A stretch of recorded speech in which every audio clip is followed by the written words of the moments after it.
Santo. Amén. Dios te salve María, llena eres de gracia, el Señor es contigo, bendita tú eres entre todas las mujeres y bendito es el fruto de tu vientre, Jesús. Santa María, Madre de Dios, ruega por nosotros pecadores, ahora y en la hora de nuestra muerte. Amén. María, auxilio de los cristianos, Ruega por nosotros.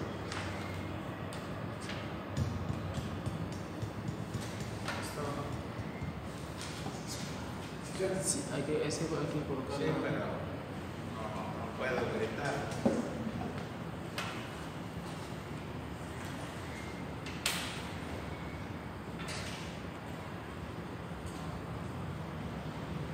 Yo le había encargado a uno de ustedes que hablara con el padre Francisco Javier sobre el examen. ¿Lo hiciste? ¿Qué dijo? Le dejo un correo y le va a responder. Él va a responder el correo. Le pido un correo que responde. Todavía no ha respondido. Claro, ok. Pero él no se opone a que... Creo que no. Porque él siempre dice que lleguemos a acuerdos con el profesor. Bueno, entonces, para el examen parcial yo preparé ya como 10 preguntas. Y como siempre, las 10 preguntas uno las prepara y tal. Pero luego para el examen serán unas 4 o 5 preguntas. Pero quiero que la gente lo sepa ya. Entonces, ¿ustedes tienen el horario de noviembre ahí? Ok, la primera semana de noviembre, a ver qué día es. Sería la primera semana es del 2, es decir, el miércoles 3 o viernes 6, que corresponde con la mañana. Entonces pongo viernes 6, ¿ok? Viernes 6.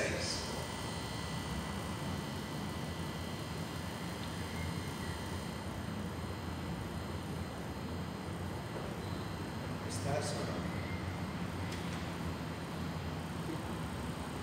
Ok, entonces también a los alumnos que no están aquí en el aula presencial, o sea, a todos los que oigan después de la grabación de esta clase de hoy, el día 6 de noviembre, que es un viernes, vamos a tener el examen parcial.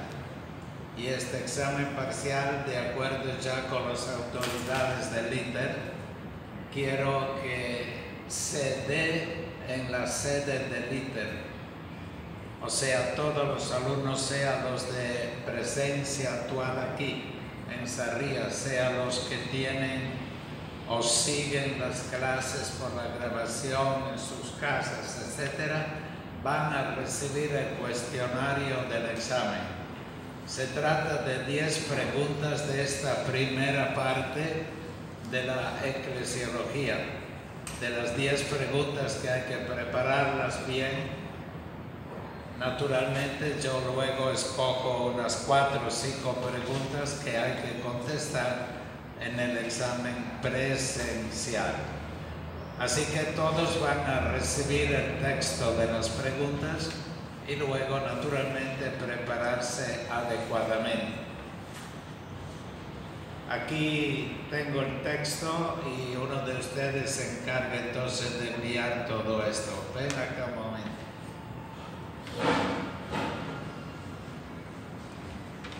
Entonces tú vas a pasar esto en el computer para enviarlo luego cada uno. Ponte aquí.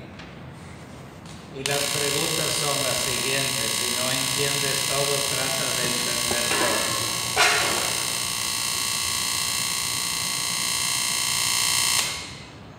La primera pregunta es: Antiguo Testamento, prefiguración de la Eclesia, indique los elementos más importantes. Confer, CFR significa, trata de ver el tema número 1, 1, 1, 2 y 1, 3. Segunda pregunta, Nuevo Testamento, doble punto. diversas imágenes de la Iglesia en Lumen Gentium 6. Confer la tesis Lumen Gentium punto 5 y 6, los numerados. 3. Nuevo Testamento. La Iglesia verdadera, entre comillas, subsiste en la Iglesia católica. Entre paréntesis, Confer Lumen Gentium 8. Luego, 4. Elementos eclesiológicos según definición de San Cipriano. Confer Lumen Gentium 4. Naturalmente eso hay que explicarlo. 5. Elementos positivos y limitantes de la alta cristiandad de la Edad Media. Confer tema número 2, 3, 4, pero prácticamente es sobre todo el tema 3. Y este tema de la Edad Media, valoraciones de la eclesiología de la cristiandad. Eso lo explico hoy. 6. Indique y explique las verdaderas causas teológicas de la división de la Iglesia entre Roma y Lutero. El tema 2.5, reforma y contrarreforma. 7. Definición dogmática de la infalibilidad eclesial, según Vaticano I, 1870, Confer tema 2.8. 8. Movimientos teológicos eclesiales que prepararon la eclesiología del Vaticano II, Confer tema 2.9. 9. Eclesiología y opciones pastorales de la Iglesia en América Latina, especialmente en Puebla y Aparecida. Confer tema 2.10. Último, 10. Síntesis de la eclesiología del Vaticano II, tema 2.9. ¿Está bien? Aquí la única que queda un poco confundida, pero lo voy a explicar esta mañana, es la pregunta número 5 sobre el tema, el número del tema, pero lo voy a explicar esta mañana. Okay. Bueno,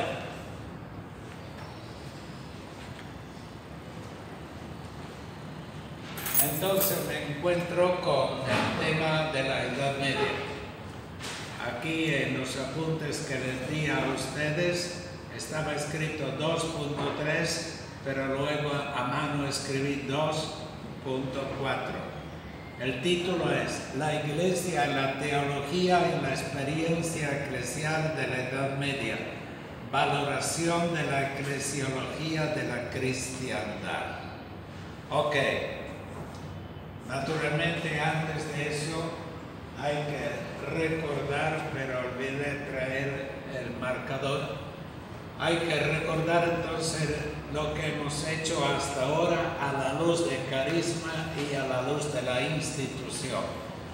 Habíamos dicho que desde la era apostólica hasta el concilio de Nicea, hasta la venida de Constantino con el decreto de tolerancia del cristianismo en el Imperio Romano, lo que prevaleció en los 3 primeros siglos ha sido iglesia, sobre todo carisma, porque era la iglesia de las persecuciones, la iglesia del silencio y la iglesia con un mínimo de estructuras.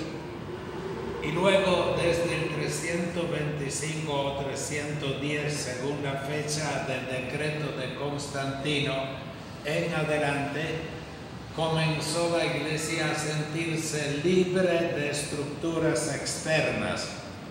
Entonces, con la entrada del Imperio Romano, que no solo tolera, sino en cierto punto declara oficial el cristianismo dentro del Imperio Romano, y esto lo hará Teodosio al final de ese siglo, el siglo 381. Entonces, con esa declaración, la Iglesia asume más y más instituciones también parecidas del Estado, y sobre todo los obispos tenían también responsabilidades civiles. Y esto sigue adelante durante toda la era patrística, naturalmente añadiendo que la era patrística es una profundización teológica hecha por los santos padres, que eran a la vez unos buenos teólogos. Entonces, hasta el final prácticamente de la era patrística y todo, y el final también del Imperio Romano por el año 670 después de Cristo, la Iglesia llegó a institucionalizarse mucho, naturalmente sin perder la concepción de iglesia-misterio, pero al entrar a la Edad Media, la Iglesia es ya una iglesia con una institucionalización fuerte. Y la Edad Media la podemos considerar desde el siglo VII después de Cristo hasta el 1400 prácticamente, que es ya el final de la Edad Media, y uno va entrando en la preparación de la reforma y de la contrarreforma, o sea, todo el lío de las divisiones de la Iglesia. Ya antes ha habido una división entre la Iglesia de Roma y la Iglesia de Constantinopla en el año 1054, y de eso vamos a hablar. Entonces, esta mañana les explico lo que está en los apuntes, no todo, naturalmente, durante el tiempo de la Edad Media. ¿Qué tipo de iglesia? ¿Cuáles son las acentuaciones que hay en la iglesia durante este tiempo? Por ejemplo, cuando ustedes oyen la palabra Edad Media, ¿qué piensan sobre la iglesia? ¿Qué tipo de iglesia habrá habido durante este tiempo que llamamos Edad Media? No me respondan con el miedo de no acertar la respuesta. Simplemente, ¿qué es lo que le viene primero a la cabeza cuando dicen qué tipo de iglesia habrá habido en la Edad Media? Diga. Una iglesia relacionada con el Estado, una iglesia muy relacionada con el Estado, y ella misma teniendo responsabilidades en el Estado. Tal vez. Ok, es cierto. ¿Y tú? Una iglesia poderosa de manera temporal, es decir, que los gobernantes también eran sacerdotes y obispos. Sobre todo obispos, ¿ok? Entonces, una iglesia que tenía responsabilidades estaban directas, digamos, en la conducción de los estados. Tú puedes decir, o pueden decir, un ejemplo de este poder de la iglesia frente al Estado. En ese tiempo había coronación de emperadores, ¿sí o no? Del imperio que ahora se llama franco-germano, porque el imperio romano ya decayó por los años 670. Entonces los jefes se llamaban emperadores y reyes, etc. ¿Y cómo se hacía esta elección de los emperadores, de los reyes y tal? La iglesia se mantenía de alguna manera como neutral a todo esto, o entraba de lleno. ¿De qué manera sobre todo? ¿Qué es lo que sellaba que la iglesia tenía responsabilidades en el nombramiento del tal y tal emperador?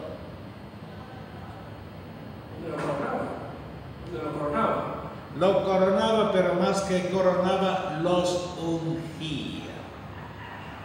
Ungir era el máximo de expresión que tenía con respecto a la autoridad máxima. Pero vayamos punto por punto, y aquí tenemos entonces el tema. Creo que ya encontraron esto, ¿no? En sus apuntes. Sí. En la Edad Media se da un progresivo, fíjense bien, progresivo e irreversible desarrollo de una permanente institucionalización de la Iglesia. Los adjetivos también estudiados, ¿ok? Se da un progresivo, o sea, nadie la para ya. Irreversible, o sea, no hay vuelta para atrás. Desarrollo de una permanente institucionalización de la Iglesia. Ya existía en la era patrística, etc., pero aquí se desarrolla siempre más. El aspecto institucional de la Iglesia crece muchísimo y penetra en todo, digamos así. Segundo, se constata una relación dialéctica. Dialéctica quiere decir de parte y parte, ¿no? Lo dialéctico nunca es la victoria de una de las dos partes. Las dos partes luchan por el poder. Entonces, una relación dialéctica. Dialéctica no es relación pacífica, es en relación, perdone la expresión, a codazos, ¿ok? Y un equilibrio inestable de las relaciones entre imperio, que ahora se llama el imperio franco-germano, etc., y la Iglesia.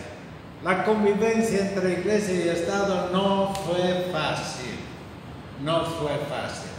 Y todo estaba centrado como punto debatido quién ejercía el último poder. Luego emerge un fenómeno de fuertes movimientos espirituales, en forma sea ortodoxa que heterodoxa, contra esta creciente institucionalización. Como han dicho uno de ustedes hace poco, el poder de la Iglesia sobre todo era un poder que tenían los obispos, etc. Pero aquí hay una novedad. Y hay como movimientos espirituales que subrayan enormemente la Iglesia como misterio. Y hay nuevos órdenes religiosos también. Pueden ustedes citar dos nuevos poderosos órdenes religiosos que nacieron en la Edad Media. Los franciscanos. Los franciscanos, que en este momento cuando nacieron se llamaban simplemente franciscanos, no todavía dividido entre franciscanos menores y luego conventuales y luego capuchinos, simplemente franciscanos. ¿Y cuál era el aspecto de estos dos aspectos de iglesia que habíamos indicado? Institución, carisma, que los franciscanos subrayaron de manera particular. El carisma, personificado en la persona que fue su fundador. ¿Y quién es el fundador? ¿Y qué es lo que subrayaba él radicalmente? La pobreza. O sea, un aspecto totalmente, digamos así, misterioso, etcétera, y al mismo tiempo espiritual, y que no coincidía con el poder también económico de mucha parte de la Iglesia. Y luego ha habido también en estos movimientos espirituales un tal Joaquín de Fiore, que lo veremos luego, en que él no le daba ya importancia ni a los sacramentos ni a otra cosa. O sea, era una visión ya radical a favor del carisma, ambas cosas. ¿Y cuál es la otra orden de este tiempo que tiene mucha importancia, sobre todo por la predicación? La orden de los predicadores. La orden de los predicadores, OP, o sea, los dominicos. Son estos dos órdenes las que nacen. Luego vienen los mercedarios, que es renacer algo que ya existía antes, etc. Bien, entonces el movimiento espiritual estuvo presente en forma ortodoxa, como los franciscanos y los dominicos, y en forma heterodoxa aquellos que negaban cualquier tipo de institución visible de la Iglesia. Es el otro extremo. Y los dos estaban en la Edad Media. Luego, cuarto punto. La teología escolástica se desarrolla con base filosófica aristotélica. ¿Y quién es el que tradujo el aristotelismo en términos de teología. Santo Tomás de Aquino es el primer, digamos, traductor de toda la tendencia filosófica aristotélica, etc. ¿El aristotelismo es más realismo o es más idealismo? Realismo. Menos mal que recuerdan algo. Ok. Entonces, y subraya una eclesiología cristocéntrica descendiente.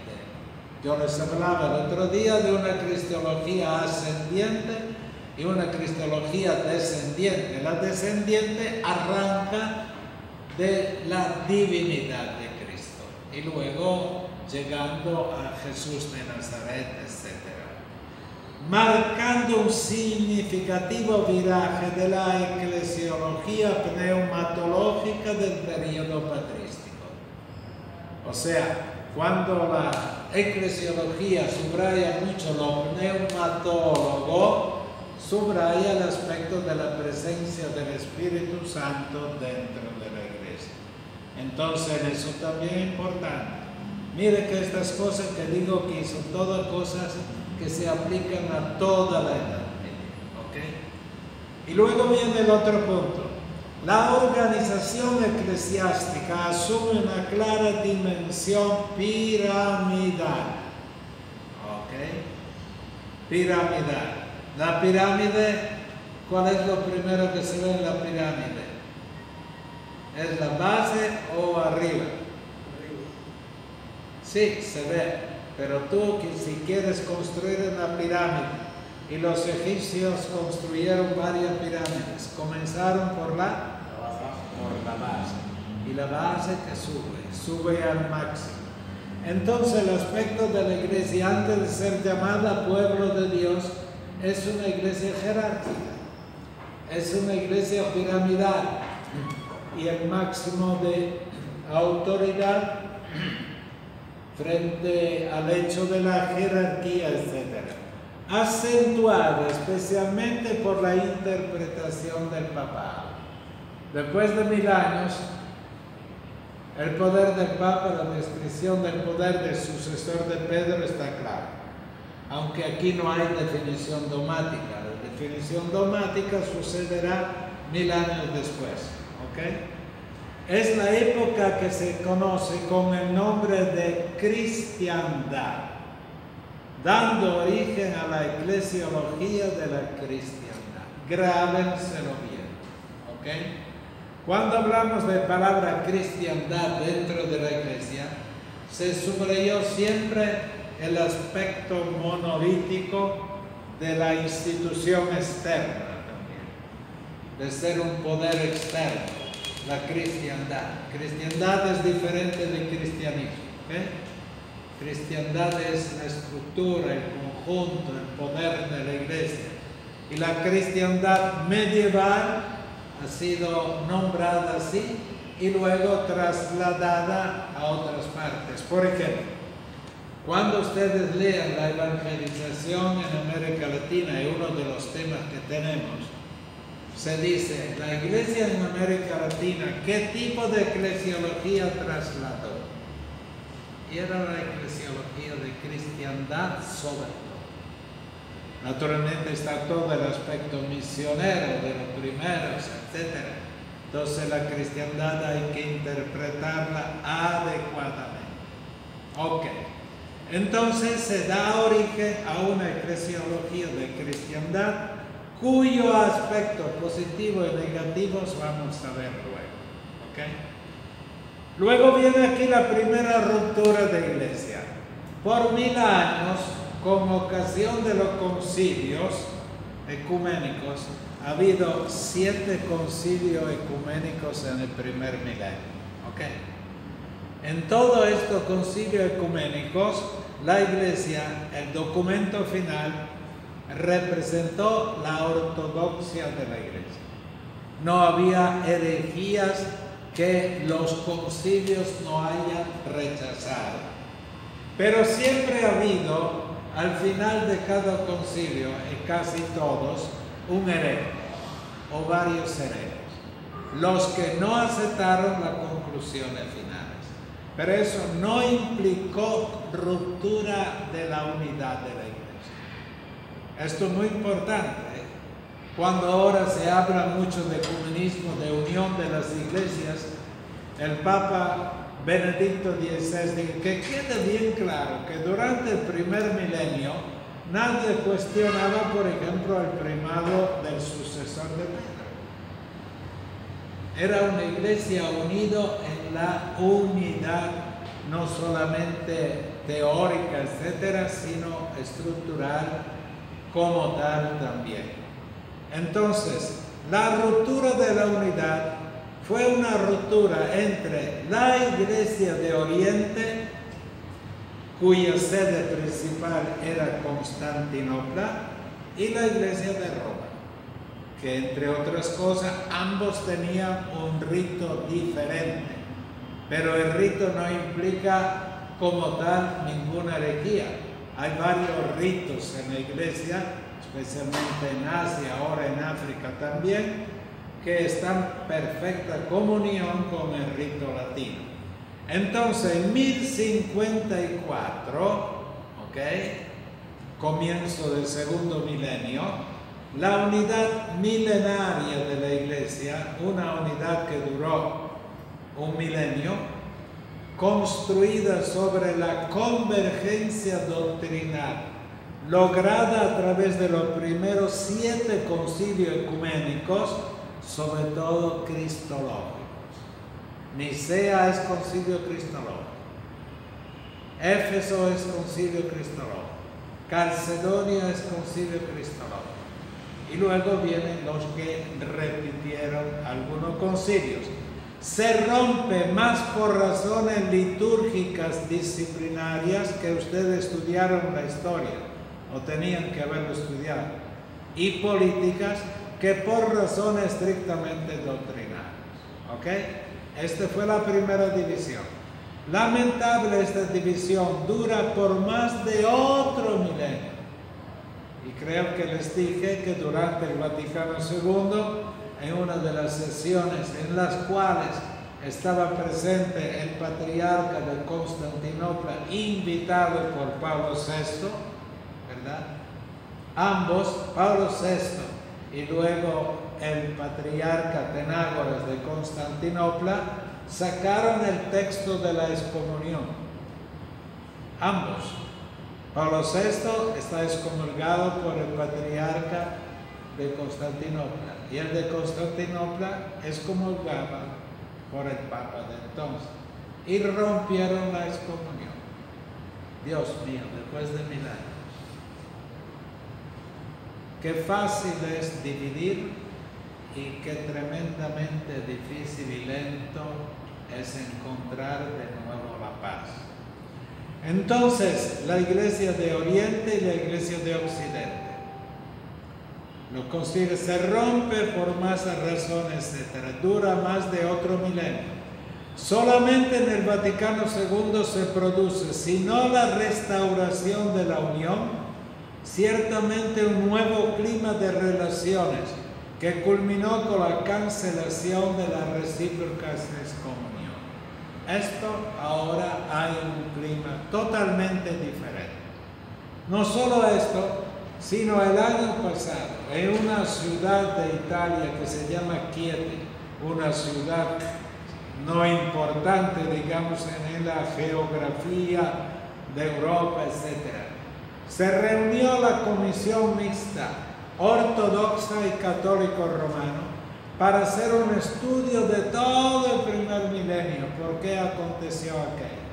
¿Y cuáles eran las conclusiones?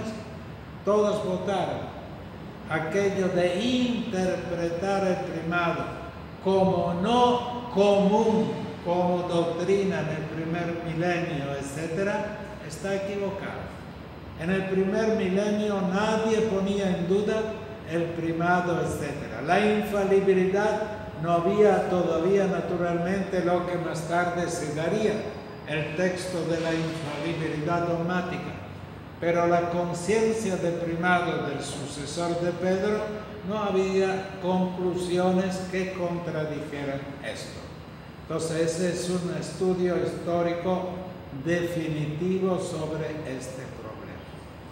Ok, ahora valoración de la eclesiología de la cristiandad. Aspectos positivos y aspectos limitantes. Ok, a ver, uno de ustedes con voz fuerte que lea este punto, la introducción. Valoración de la eclesiología de cristiandad en la Edad Media y posteriormente en el Vaticano I, 1870.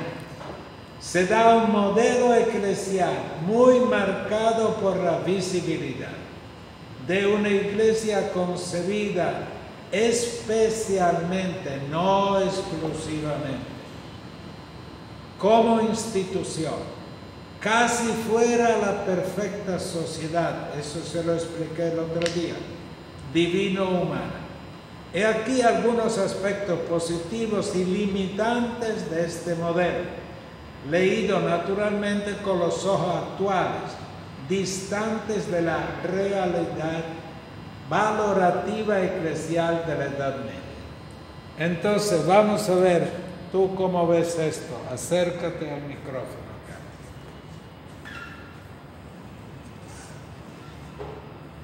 Los aspectos positivos. No, te lo doy yo. Aquí está. Lee fuerte y con calma. Aspectos positivos. La Iglesia toma muy en cuenta la realidad de su tiempo. Sabe encarnarse en la historia medieval, tanto a nivel social y político como cultural. Ok. No se puede nunca decir que la Iglesia no estuviera, digamos, bien encarnada en la Edad Media según las categorías culturales y políticas de aquel tiempo, de tal manera que hay que ubicarla bien. Es una iglesia involucrada en los asuntos temporales y en defensa de la libertad eclesial. Es una iglesia que sabe ganar espacio sociológicamente como iglesia católica o universal. Prácticamente la iglesia llenaba todos los espacios también de la política, etc. Y sobre todo el espacio de la cultura, el espacio de la filosofía, la nueva filosofía también, etc. Como Anchila, como sierva de la teología. Adelante. Es una iglesia que gana en estructura jurídica y política, especialmente a través de la autoridad suprema, tanto civil que eclesiástica del Papa. Ok, el Papa en este tiempo de la Edad Media es el máximo representante de la autoridad eclesiástica y civil. Y por eso los emperadores buscaban siempre la consagración de su nombramiento como emperador.